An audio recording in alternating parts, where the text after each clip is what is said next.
नमस्कार दोस्तों। कल अपन ने बैंकिंग प्रणाली के बारे में पढ़ा था और आज अपन इस अध्याय में बीमा और बैंकिंग के बारे में अध्ययन करेंगे। तो बैंकिंग प्रणाली के बारे में मैंने आपको एक प्रश्न पूछा था कि भारतीय रिजर्व बैंक का गवर्नर कौन है।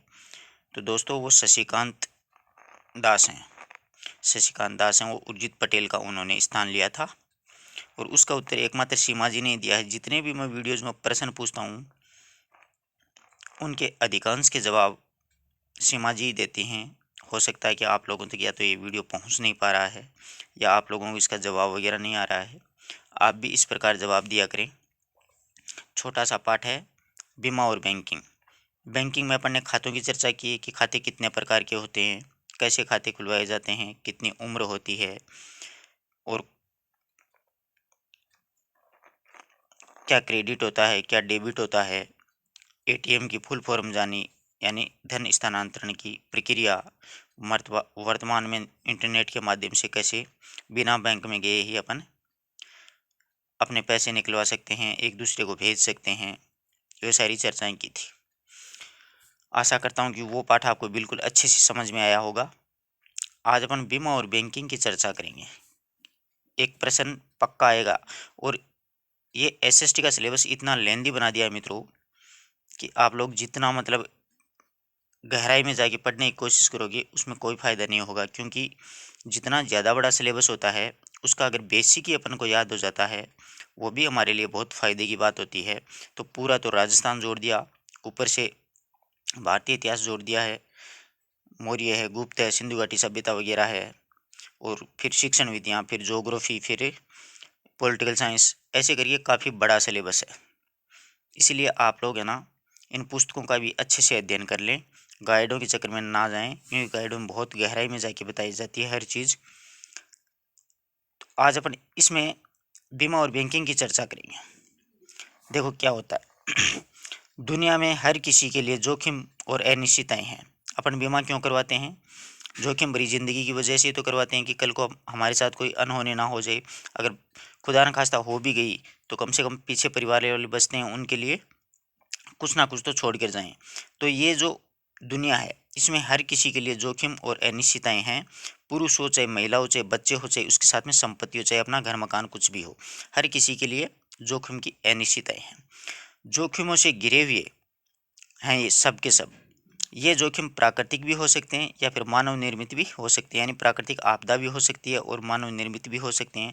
ऐसा भी हो सकता है कि मतलब जैसे अपन कहीं पर खड़े हैं, अचानक क्या होगा, भूकंप हो गया और उसमें हमारा जो मकान वगैरह घर वगैरह वो धंस जाए, उसमें अपने को नुकसान हो सकता है। और प्राकृतिक आपदा भी हमारे ऊपर कुछ भी आ सकती है जिसने वित्तीय जिससे क्या होता है कि अपने वित्तीय हानि हो सकती है। यानी ये जो जोखिम होते हैं इससे हमारी वित्तीय हानि हो सकती है, यानी अपनी आर्थिक स्थिति है वो गड़बड़ा सकती है। बीमा कुछ लोगों की हानियों को अधिक लोगों के द्वारा बांट लेने की प्रक्रिया है। बीमा एक ऐसी प्रक्रिया है जो कुछ लोगों की जो हानियाँ होती हैं थोड़ी बहुत, उनको मतलब अधिक लोगों के द्वारा बांट ले जाने की एक प्रक्रिया है, जिससे विभिन्न प्रकार के जोखिमों द्वारा हुई हानि का प्रभाव कम हो जाता है। वैसे तो देखो जोखिम भरी जिंदगी है तो एक इंसान चला जाता है, दोबारा नहीं आ सकता है। लेकिन अगर उस इंसान की अगर अपन ने बीमा करवा रखी है तो पीछे जो परिवार रहता है, जो जिसका पालन पोषण कर रहा था वो आदमी, उसके बीमा के आधार पर कुछ क्लेम के रूप में एक राशि उसको परिवार को दी जाती है, जिससे कि कुछ प्रभाव कम हो जाता है। यानी जो जोखिम होता है उसका हानि होती है उसका कुछ प्रभाव कम हो सकता है। जैसे आदमी गया वो तो वापस नहीं आ सकता, परंतु कम से कम पीछे रहने वाले व्यक्ति हैं वो तो थोड़ा बहुत आराम से रह सकते हैं, उसके गुजर बसर उनका आराम से हो सकता है। आशा करता हूँ यहाँ तक की बात आपको बिल्कुल समझ में आई होगी। आगे देखो, बीमा वास्तव में बीमा कंपनी और पॉलिसी धारक के बीच का एक करार होता है। जैसे एक पॉलिसी धारक होता है एजेंट, और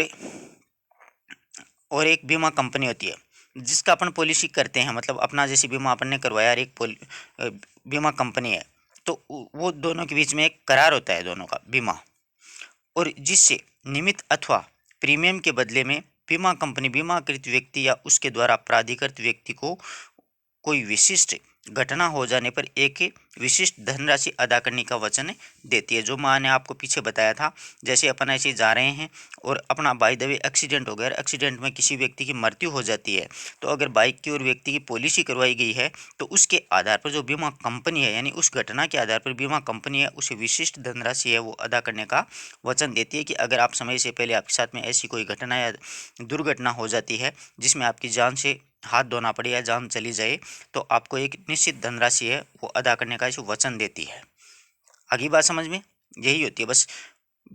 बीमा कंपनी और पॉलिसी धारक जो व्यक्ति होता है, दोनों के बीच में एक करार किया जाता है बीमा के माध्यम से। अब देखो बीमा के प्रकार, एक तो होती है जीवन बीमा, अपन तो यही जानते हैं LIC, भारतीय जीवन बीमा निगम, देख रहे हो आप लोग। तो देखो जीवन बीमा, बीमाकर्ता और बीमाकृत, एक तो बीमाकर्ता होता है, एक बीमाकृत के बीच में एक करार होता है, दोनों के बीच में, यानी कंपनी और जो व्यक्ति होता है जिसकी बीमा की जाती है उन दोनों के बीच में एक क्या होता है, करार होता है, जिसमें बीमाकर्ता एक प्रीमियम के बदले में, यानी एक प्रीमियम होता है, उनका एक करार होता है, उनके बदले में बीमाकृत व्यक्ति की अगर मृत्यु हो जाने पर बीमाकृत व्यक्ति के निमित्त को एक निश्चित धनराशि का भुगतान करता है। आगे बात समझ में। बीमा जो भारतीय जीवन बीमा जो है वो बीमाकर्ता और बीमाकृत जो व्यक्ति है उनके बीच में एक करार है।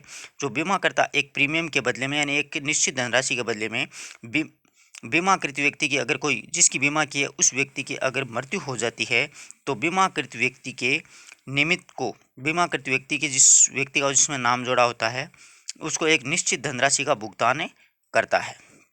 जो एक निश्चित धनराशि होती है उतना भुगतान करता है। जैसे मृत्यु पर 5 लाख 7 लाख रुपए दिए जाते हैं, और अन्य एक्सीडेंट वगैरह हो जाते हैं, कोई दुर्घटना हो जाती है, हाथ पांव चला जाता है तो 1 लाख 2 लाख का भुगतान किया जाता है। इस प्रकार के एक निश्चित धनराशि का वो भुगतान है वो LIC के द्वारा या बीमा कंपनी के द्वारा किया जाता है।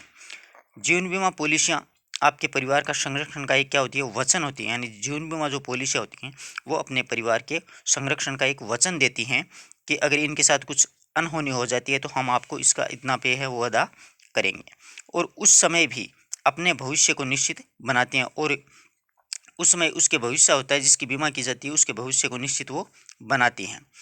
जब उसकी देख रेख करने के लिए आप उनके पास नहीं होते, यानी अपन कोई एक्सीडेंट में आदमी चला जाता है, वो खत्म हो जाता है, वो उनके पास नहीं रहता है, तो उसकी जो राशि है वो उसके परिवार के किसी सदस्य को मिल जाती है, जिससे कि उनके परिवार का भरण पोषण है वो कर दिया हो जाता है।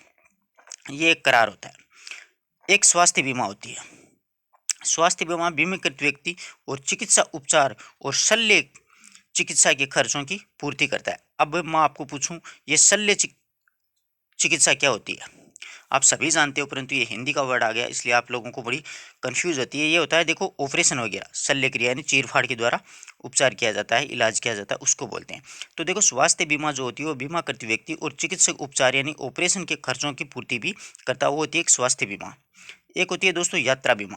इसका उद्देश्य अंतर्राष्ट्रीय यात्रा के दौरान हुए चिकित्सीय उपचार, वित्तीय चूक तथा हानियों की पूर्ति करता है। यानी यात्रा बीमा जो होती है वो अंतर्देश यानी एक देश के भीतर, अंतर्राष्ट्रीय 2 देशों के भीतर की गई यात्रा के दौरान कोई चिकित्सा संबंधी और उपचार से संबंधित वित्तीय चूक हो जाती है अगर कोई, तो उनकी हानियों की पूर्ति होती है वो यात्रा बीमा के द्वारा करवाई जाती है।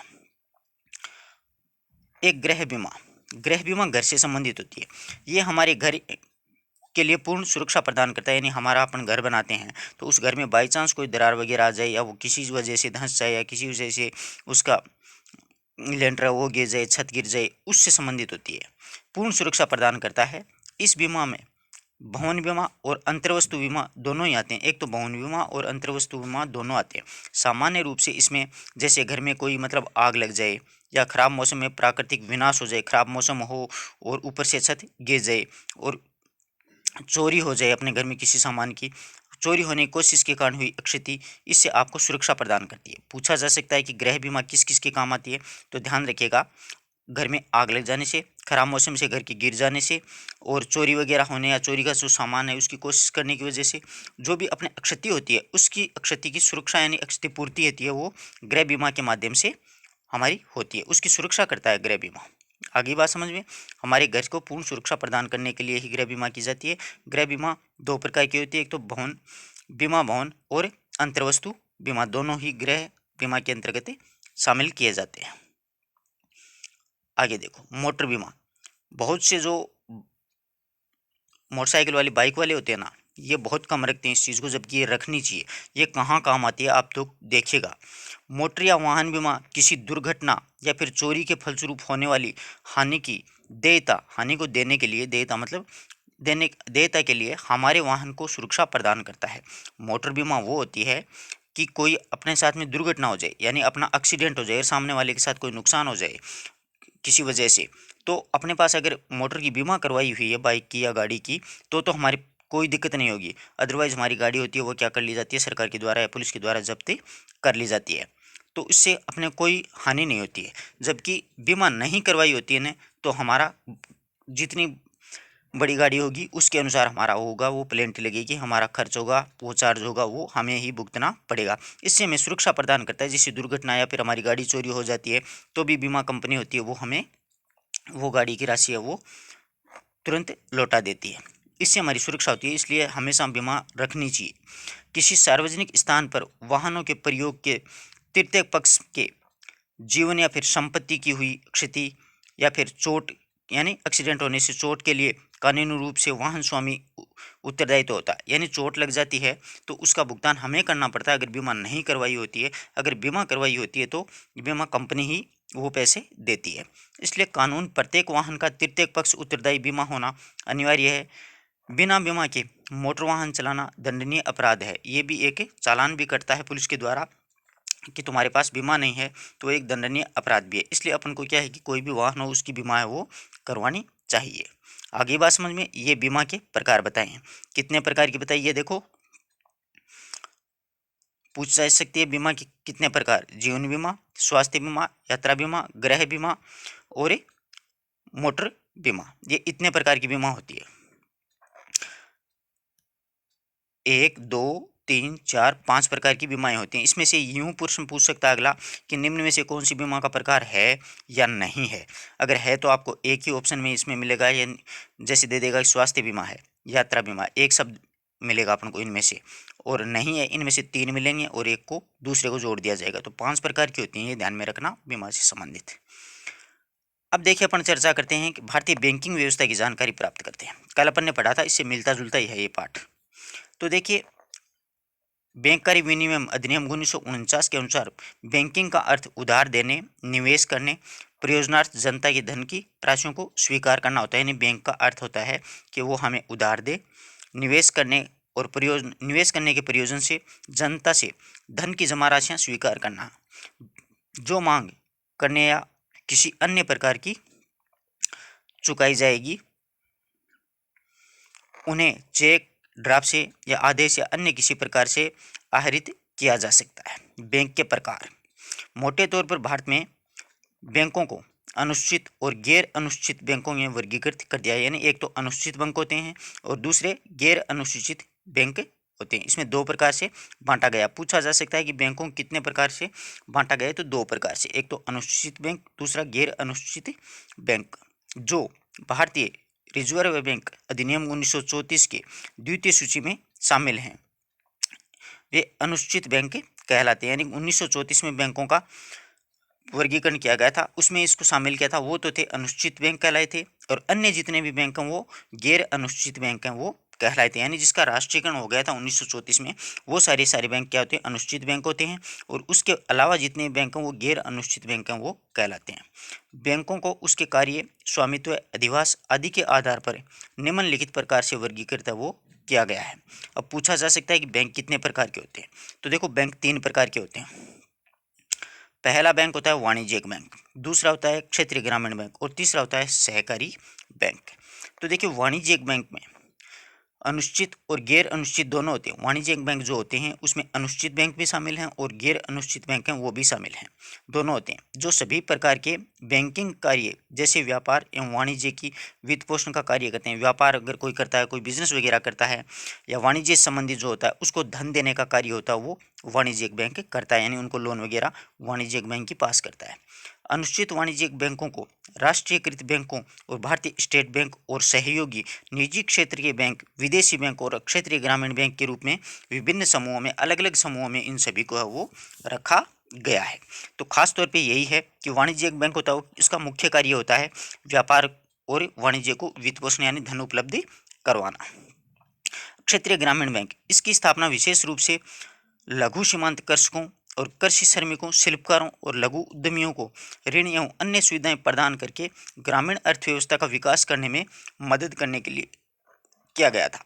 यानी कृषि जो उद्योग हैं, छोटे छोटे उद्योग, लघु जो उद्योग हैं, छोटे शिल्पकार वगैरह हैं, श्रमिक हैं, कृषक हैं, आदि सभी को धन और ऋण की सुविधा उपलब्ध करवाना ही ग्रामीण क्षेत्रीय बैंकों का मुख्य कार्य होता है, वो किया जाता है।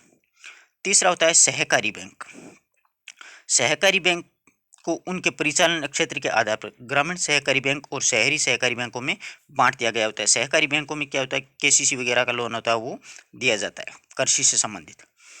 ग्रामीण सहकारी बैंक, ग्रामीण सहकारी बैंकों का मुख्य कार्य खाद है, बीज है तथा अन्य सामग्री खरीदने हेतु अल्पावधि में ऋण यानी थोड़े समय के लिए ऋण तथा भूमि खरीदने के लिए भूमि के स्थायी सुधार करने, कृषि मशीनरी व उपकरण खरीदने आदि के लिए दीर्घ अवधि तक ऋण उपलब्ध करवाने में ग्रामीण सहकारी बैंकों की बड़ी भूमिका होती है। ये ग्रामीण सहकारी बैंक होते हैं जिसमें किसानों को खाद है, बीज है तथा अन्य कृषि सामग्री खरीदने के लिए अल्प यानी थोड़े समय के लिए ऋण उपलब्ध करवाने या फिर भूमि खरीदने, स्थायी सुधार करने में, कृषि की मशीनों उपकरण खरीदने में आदि को लंबे समय तक दीर्घ अवधि तक ऋण उपलब्ध करवाने का मुख्य कार्य होता है, वो ग्रामीण सहकारी बैंकों की मुख्य भूमिका होती है। शहरी सहकारी बैंक होते हैं, ये शहरी और अर्ध शहरी क्षेत्रों में समाज के मध्यम आय वर्गीय और निम्न आय वर्गीय समूहों को बैंकिंग सेवाएं उपलब्ध करवाने की महत्वपूर्ण भूमिका वो निभाता है। यह मुख्य कार्य।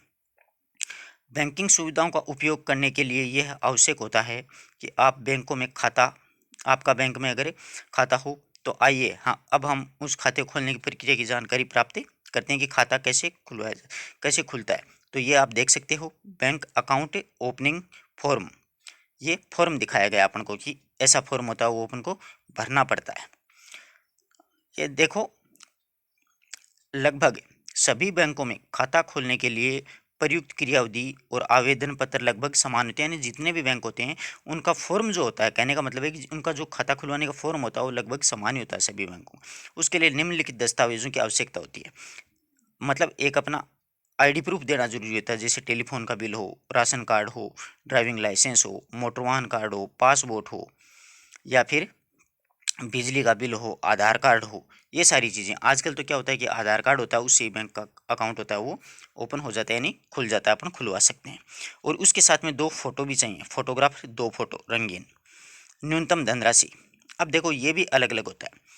न्यूनतम धनराशि, खाता खोलने के लिए न्यूनतम धनराशि अलग अलग बैंकों में अलग अलग होती है।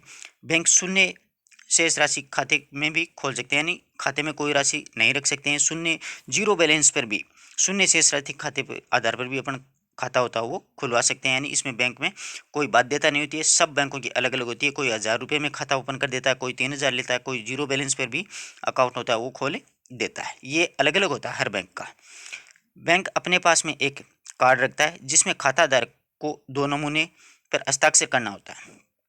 एक कार्ड रखता है बैंक, इसमें हस्ताक्षर होते हैं। सामान्य पर बैंक हस्ताक्षर को स्कैन कर लेते हैं और कंप्यूटर में सहेज कर रखते हैं। यानी अपने जो हस्ताक्षर होते हैं, सिग्नेचर होते हैं, उनको बैंक होता है वो स्कैन कर लेता है स्कैनर से और कंप्यूटर में उसको सुरक्षित रखता है। बच्चों के लिए खाता खोलने की सामान्य विशेषताएं, यानी बच्चे किस प्रकार से अकाउंट खुलवाते हैं। अब अकाउंट खोलने की प्रक्रिया तो आपको समझ में आ गई ना। एक तो आईडी प्रूफ चाहिएगा, इसके साथ में 2 फोटोएं होंगी और न्यूनतम जो राशि होती है वो हर बैंक की अलग अलग होती है। आगे बात समझ में। बच्चों के लिए कोई संरक्षक या माता पिता, यानी बच्चे का अगर अपना अकाउंट खुलवाते हैं तो उसके संरक्षक या उसके माता पिता के वयस्क के लिए खाता खोल सकते हैं। यानी जिस बच्चे की उम्र 10 वर्ष हो गई है, पिछले पाठ में अपन ने ये पढ़ा भी था कि खाता किस उम्र तक खुल सकता है। तो 10 वर्ष से जिस बच्चे की उम्र हो जाती है तो 10 वर्ष से अधिक वाले बच्चे अपना अकाउंट होते हैं, खाता होते हैं, वो खुलवा सकते हैं। वह खाता या तो संयुक्त रूप से हो सकता है, यानी ज्वाइंट अकाउंट भी हो सकता है, या फिर स्वतंत्र 10 वर्ष से अधिक आयु का वयस्क स्वतंत्र रूप से अपना बचत खाता वो खोले सकता है। ये इस पाठ में भी आ गया है कि 10 वर्ष से अधिक आयु का बालक होता है वो वयस्क माना जाता है, जो स्वतंत्र रूप से खाता होता है वो भी खोले सकता है। जिस बैंक में वयस्क का खाता खोलना चाहते हैं उसी बैंक में संरक्षक यानी माता पिता का खाता होना बहुत जरूरी होता है। एक संरक्षक के साइन यानी सिग्नेचर या हस्ताक्षर होने बहुत जरूरी होते हैं, क्योंकि कल को कोई घटना हो जाए तो उसकी गारंटी उसके संरक्षक होता है उसी से मांगी जाती है। संरक्षक या माता पिता नियमित रूप से बैंक वितरण प्राप्त करने का विकल्प चुन सकते हैं। जो बैंक वयस्कों के लिए खाता खोलने की सुविधा प्रदान करता है वे बचत बैंक की भी सभी मूलभूत सुविधाएं भी देता है। उक्त खाते में न्यूनतम शेष राशि बैंकों के नियम के अनुसार ही होगी, यानी जो न्यूनतम शेष राशि वो बैंक अपने हिसाब से रखता है कि कितने रुपए अकाउंट में रखने अनिवार्य होते हैं। कुछ बैंक संरक्षक व माता पिता के जीवन के अतिरिक्त जीवन बीमा कवच प्रदान करते हैं, जहां पर संरक्षक माता पिता की मृत्यु पर एक निश्चित न्यूनतम राशि देने का आश्वासन उसको दिया जाता है, यानी खाता धारक होता है और उसके साथ में कोई अगर अनहोनी या दुर्घटना हो जाती है तो उसकी जो राशि होती है वो उसका जो संरक्षक होता है उसको प्राप्त हो जाती है।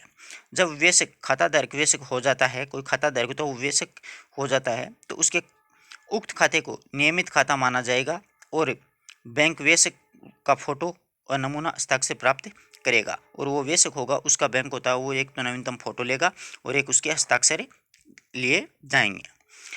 बैंक खाते में आवश्यक दस्तावेज अपेक्षित क्या क्या है? वयस्क की आयु और पते का प्रमाण पत्र के दस्तावेज, संरक्षण माता पिता के आवेदक और वयस्क के मध्य संबंध में जो प्रमाण पत्र दस्तावेज होते हैं वो देने होते हैं। वयस्क की पहचान पत्र यानी एक आईडी प्रूफ और वयस्क का एक फोटो होते हैं, ये दिए जाते हैं वयस्क जिसका खाता खुलवाया जाता है। यदि संरक्षक या माता पिता इस खाते में वयस्क को सक्रिय रूप से शामिल कर लेते हैं, यानी सक्रिय रूप से उसको शामिल कर लेते हैं जो वयस्क है, तो वयस्क को धन का प्रबंधन रखना और खरीदने में मदद भी मिलती है। खाता परिचालन से बच्चों के लिए नया मार्ग प्रशस्त होता है, जिससे वयस्क होते होते बैंकिंग की जानकारी से वो परिचित हो जाता है कि बैंक की प्रक्रिया क्या होती है, प्रणाली क्या होती है, किस आधार पर पैसे जमा करवाए जाते हैं, कैसे निकलवाए जाते हैं, वो सारी प्रक्रिया होती है वो वयस्क को अच्छे से समझ में आ जाती है, सारी जानकारी उसको प्राप्त हो जाती है।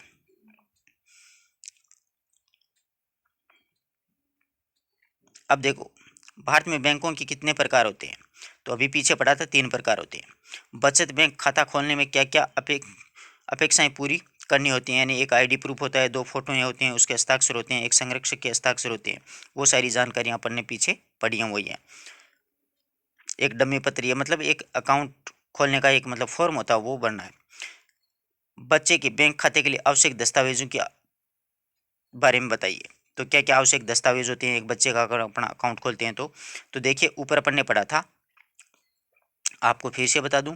एक आईडी प्रूफ है, जैसे टेलीफोन बिल है, राशन कार्ड है, लाइसेंस है, वोटर पहचान पत्र, पासपोर्ट है, या फिर बिजली का बिल है, आधार कार्ड है, वो से 2 फोटो और एक न्यूनतम राशि जो बैंक अपने आप पर निर्धारित करती है। हर बैंकों की अलग अलग होती है, तो इस प्रकार से बैंक का अपन ने चर्चा की है। बीमा कितने प्रकार की होती है, 5 प्रकार की होती है, वो सारी भी मैंने आपको बता दी है। छोटा सा पाठ है, आपको अच्छी तरीके से सारी बात समझ में आई होगी। किसी प्रकार का अगर कोई डाउट हो तो आप लोग पूछ सकते हैं, और आप इस पाठ का छोटा छोटा स्क्रीनशॉट भी ले सकते हो आराम से। अगर आपके पास पुस्तक उपलब्ध नहीं है तो स्क्रीनशॉट ले लीजिए पूरे पाठ का, कोई दिक्कत नहीं है। ये बीमा के प्रकार आ गए 5 प्रकार के। अब ये बैंक वाला आ गया। बैंक कितने प्रकार के होते हैं? 3 प्रकार के होते हैं। और कौन कौन सा बैंक कहाँ कहाँ कार्य करता है वो भी सारा अपन ने देख लिया है। खाते खोलने की प्रक्रिया और संरक्षक होता है उसके पैसे किस प्रकार से वयस्क को मिलते हैं वो सारी जानकारी प्राप्त कर ली है। आशा करता हूँ सारी बात आपको अच्छे से समझ में आई होगी। अगर किसी प्रकार का डाउट है तो आप लोग पूछ सकते हैं। अपने मित्रों तक ज़्यादा से ज़्यादा इस बात को शेयर करें दोस्तों। धन्यवाद।